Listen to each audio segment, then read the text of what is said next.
Dan untuk mengetahui lebih mendalam mengenai beban asuransi wajib kendaraan bermotor ini, kami sudah terhubung secara virtual dengan anggota Komisi 5 DPR RI Suryadi Jayapurnama.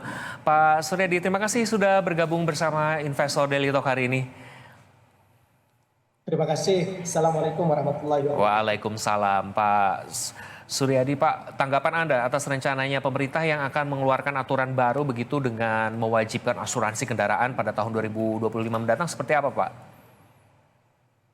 Baik, jadi memang rencana aturan ini merupakan turunan dari Undang-Undang Nomor 4 Tahun 2023 tentang pengembangan dan penguatan sektor keuangan, begitu ya. Di salah satu pasalnya di situ disebutkan bahwa pemerintah dapat menyelenggarakan asuransi wajib bagi kelompok masyarakat tertentu, gitu.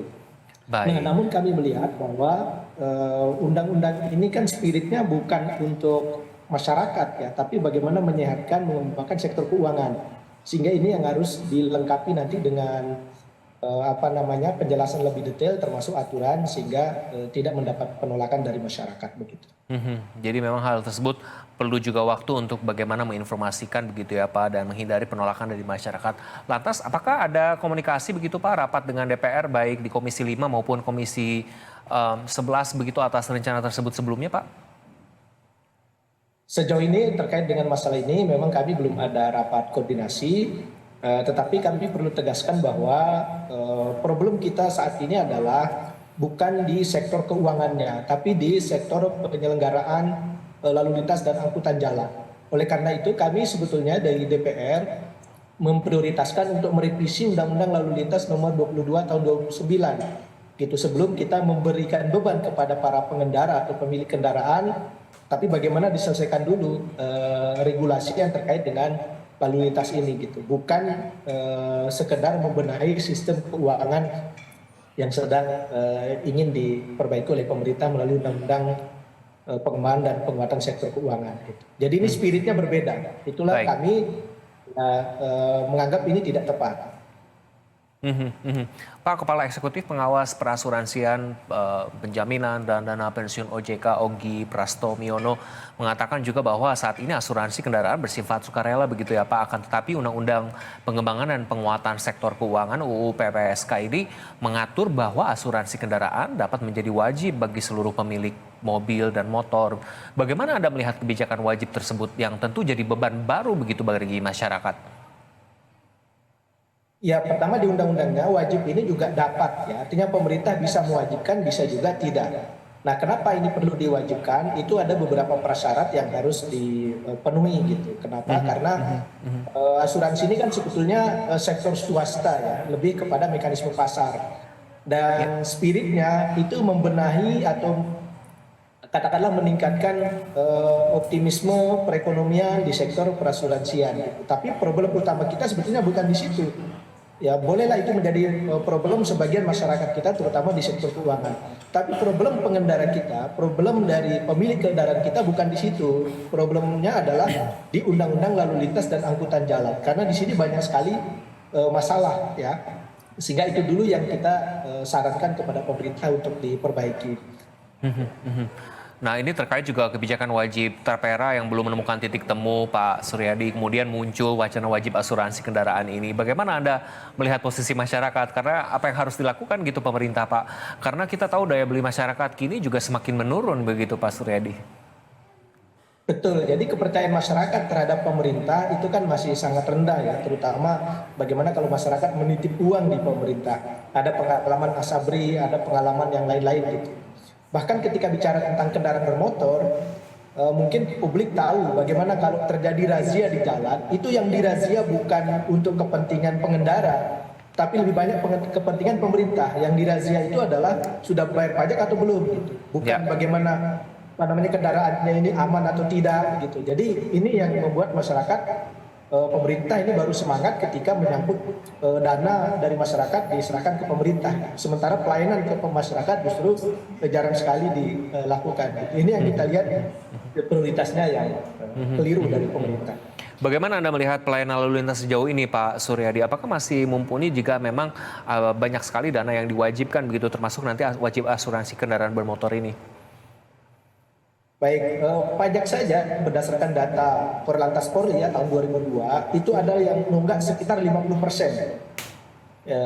Apalagi kalau dibebankan asuransi yang seharusnya bersifat sukarela, yang wajib saja yang berupa pajak ini memang sah merupakan kewajiban warga negara itu tunggakan masyarakat, artinya bisa jadi karena tidak mampu ya atau karena sistem dari pemerintah itu 50%. Sehingga bagaimana mungkin membebani lagi masyarakat. Yang kedua, pemilik kendaraan kita ini tidak semuanya untuk katakanlah fasilitas pribadi. Banyak di antara mereka menggunakan kendaraan bermotor baik roda 4 maupun roda 2 sebagai sarana produksi.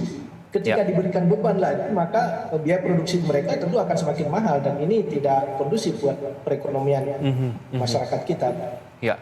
Jadi ini akan menjadi beban-beban baru dan bahkan memberatkan begitu Pak. Berbagai kebijakan pemerintah belakangan dinilai berbagai kalangan semakin membebani juga nih kelas menengah yang tak tersentuh stimulus begitu bantuan sosial dari negara. Apakah hal-hal yang terus dilakukan DPR dalam membantu masyarakat ini menghadapi hal ini, apa strategi khusus atau langkah khususnya begitu Pak? Ya, langkah yang kami lakukan sebetulnya mulai dari akar permasalahannya, yaitu kita merevisi Undang-Undang Lalu Lintas dan Angkutan Jalan, kita benahi standar penanganan minimum. Karena misalnya kalau terjadi kecelakaan, apakah kecelakaan itu memang karena kesalahan pengendara atau justru karena fasilitas pemerintah yang menyebabkan terjadinya kecelakaan itu. Nah ini kan harus kita perbaiki gitu, standar pelayanan minimum. Pak Suryadi, ditahan dulu, kita akan kembali usai jeda terkait bagaimana sebetulnya masyarakat kelas menengah ini semakin terjebak. Usai jeda, pemirsa, jangan kemana-mana, tetaplah bersama Investor Daily Talk. Terima kasih Anda masih bersama Investor Daily Talk dan kita lanjutkan dialog bersama Pak Suryadi Jayapurnama, anggota Komisi 5 DPR RI. Pak Suryadi, kita lanjutkan tadi mengenai beban masyarakat kelas menengah begitu ya Pak, yang semakin banyak. Hal ini bisa menyebabkan kelas menengah ini utamanya rentan jatuh ke jurang kemiskinan begitu. Apakah tanggapan Anda Pak terkait ini? Ya, jadi betul seperti yang saya sampaikan tadi bahwa kendaraan baik roda 2 maupun roda 4 di kalangan menengah ini tidak semuanya untuk kepentingan pribadi. Banyak diantaranya sebagai sarana produksi. Kalau dibebankan lagi dengan asuransi, maka ini akan menambah biaya produksi yang mengakibatkan mereka tidak mampu bersaing. Gitu. Nah, yang kedua, kepercayaan masyarakat terhadap pemerintah karena sering terjadi ketika dana masyarakat mengendap di pemerintah, baik itu misalnya dana asuransi, ada asabri, kemudian bahkan dana haji sekalipun, ini kan membuat masyarakat trauma karena saat ini pemerintah sedang butuh-butuhnya uang gitu. Nah, salah satu sumber pendapatan dari negara adalah bagaimana mengumpulkan dana dari masyarakat yang tidak diimbangi dengan peningkatan pelayanan. Nah, sekarang kita bicara tentang sektor transportasi gitu. Ini tidak dibenahi sektor transportasi. Misalnya sering terjadi kecelakaan karena bis-bis, misalnya bis pariwisata, misalnya seperti yang pernah dilakukan oleh Kementerian Perhubungan, sebagian besarnya tidak memenuhi layak untuk jalan. Jadi uji kirnya tidak lulus. Nah, ini dibenahi dulu gitu. Baru kita bicara tentang kewajiban masyarakat. Kewajiban pemerintah dulu diselesaikan, baru kewajiban masyarakat. Ini logika berpikir yang menurut saya sungsang dari pemerintah. Baik. Nah Pak, di sisi lain Serikat Pekerja Angkutan Indonesia menolak rencana ini ya Pak, karena akan menambah beban bagi pekerja angkutan berbasis aplikasi seperti ojek online, taksi online, kurir. Tanggapan Anda seperti apa Pak? Ya, saya kira memang semua kita harus menolak ini ya, karena selain alasan-alasan tadi, pemerintah itu tidak luluh dalam mengambil kebijakan. Problem utama kita bukan di asuransinya, tetapi problem kita adalah di pelayanan publik dan ekonomi yang masih berat bagi masyarakat. Oleh karena itu sekali lagi kami menyarankan kalau masalahnya di sektor transportasi, benahi dulu akar persoalan mulai dari Undang-Undang Lalu Lintas dan Angkutan Jalan. Salah satu contoh misalnya di Undang-Undang Angkutan Jalan kita ini, saya berani mengatakan pemerintah menjual barang ilegal. Barang ilegal ini maksudnya pemerintah mengizinkan industri menjual kendaraan dengan kecepatan sampai di atas 200-300 km per jam. Itu kan kita bayar mahal untuk mendapatkan kendaraan dengan kecepatan tinggi. Tapi begitu kita pakai itu pelanggaran gitu. Bahkan artinya barangnya kita beli secara legal, tapi begitu kita gunakan itu pelanggaran.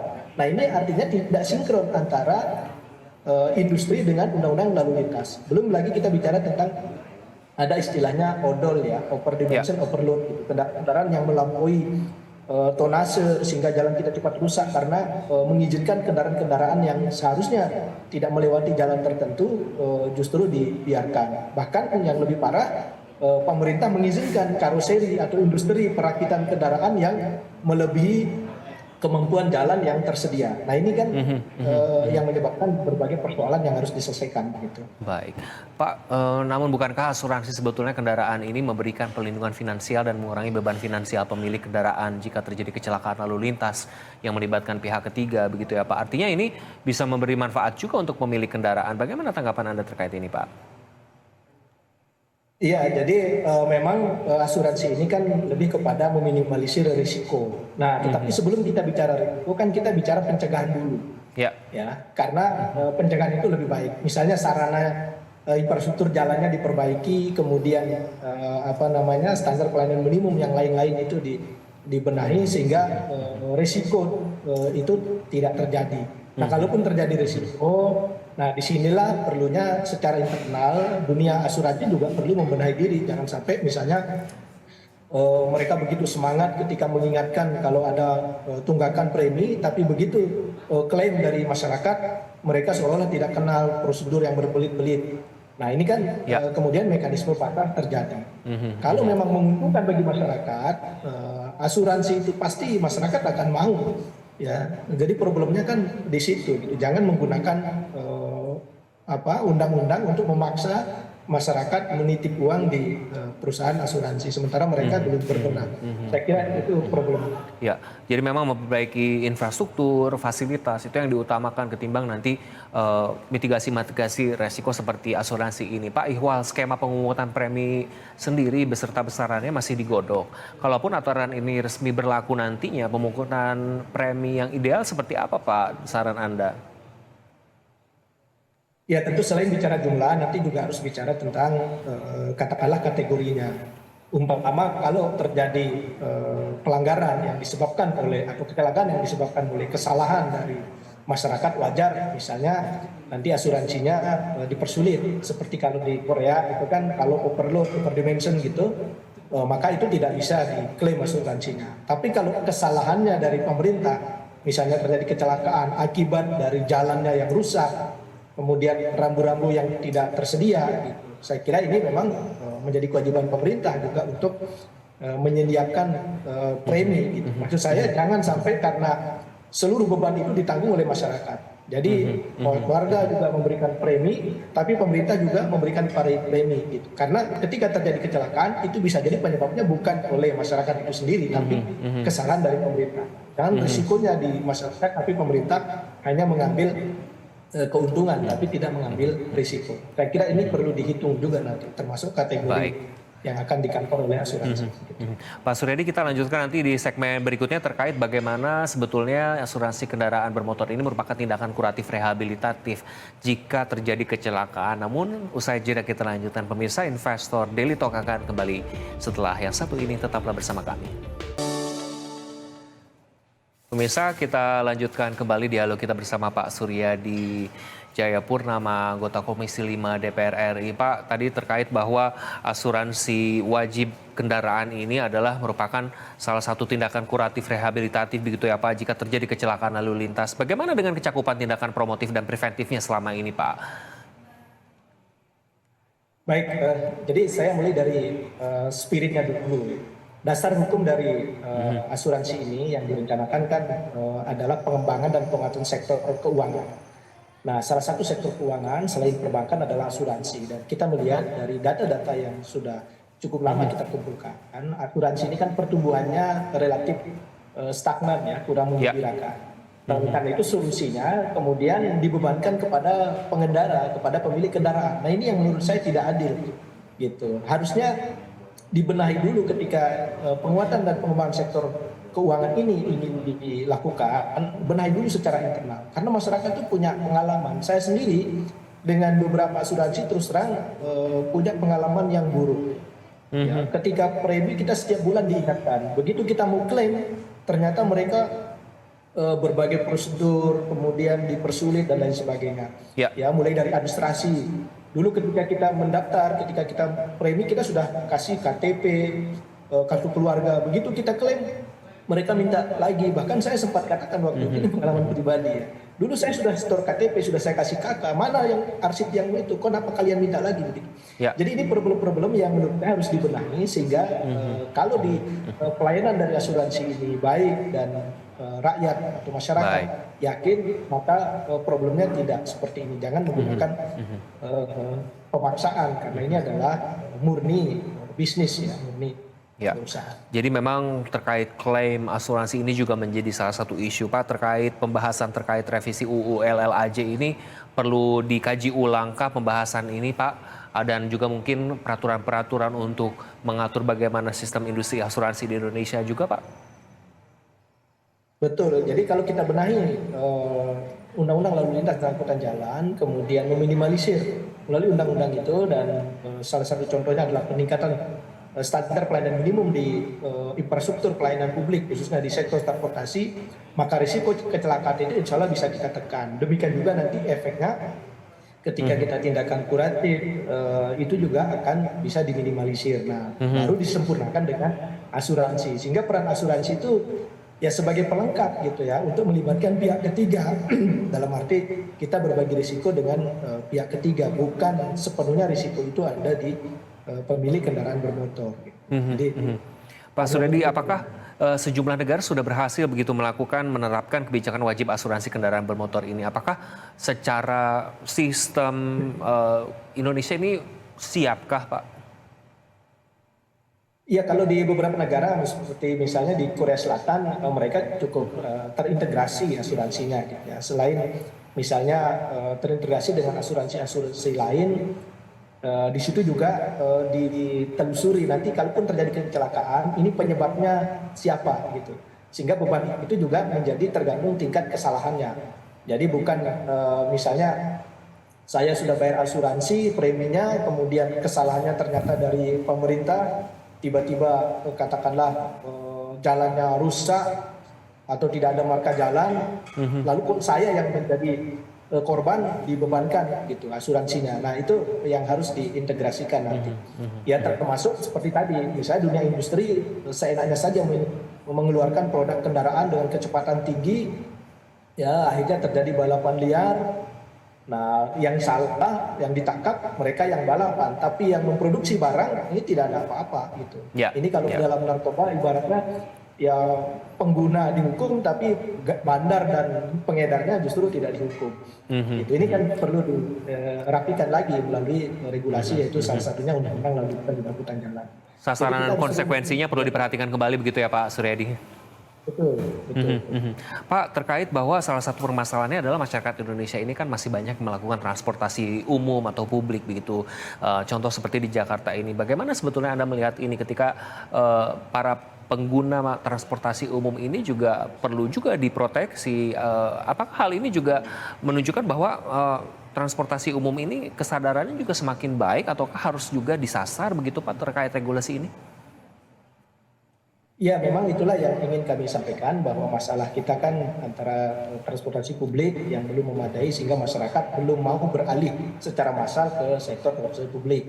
Salah satu contoh misalnya banyak bis ya, angkutan umum yang tidak memikir, ya sehingga faktor keselamatan, kemudian faktor keamanan, ya kenyamanan, termasuk ketepatan waktu, sehingga orang lebih banyak memilih kendaraan pribadi. Nah, ini kalau ini dibenahi, dan biasanya kalau kendaraan massal atau kendaraan publik itu lebih mudah diatur nanti oleh pemerintah. Demikian juga asuransinya itu akan lebih sederhana. Pak Suryadi, singkat saja sebelum kita tutup perbincangan kita, begitu banyak PR besar menanti pemerintahan baru, kenaikan harga pangan yang belum juga terjeda, pajak yang kian mahal, tapera, belum lagi nanti pajak wajib kendaraan bermotor. Bagaimana harapan Anda selaku wakil rakyat gitu Pak? Ya, harapan kami pemerintah berpikir sesuai dengan kaidah kita bernegara. Negara harus lebih memprioritaskan kewajibannya daripada berpikir haknya. Nanti masyarakat yang akan berpikir tentang kewajiban. Jangan dibalik, negara hanya berpikir haknya, kemudian memaksa kewajiban masyarakat, demikian juga sebaliknya, seperti yang terjadi di asuransi ini. Kalau Baik. pemerintah memperbaiki kewajibannya, insya Allah masyarakat juga akan melaksanakan kewajiban. Mhm.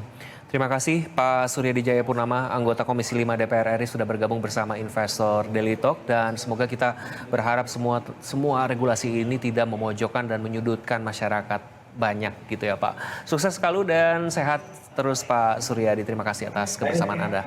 Pemirsa, informasi tadi dan diskusi bersama Pak Suryadi menutup perjumpaan kami di program Investor Daily Talk hari ini. Saya Iqbal Switamiharja mengucapkan terima kasih atas kebersamaan Anda. Jangan lupa saksikan IDTV di First Media Channel 419 HD dan Channel 2 SD. Ini Home Channel 117 dan live streaming di investor.id.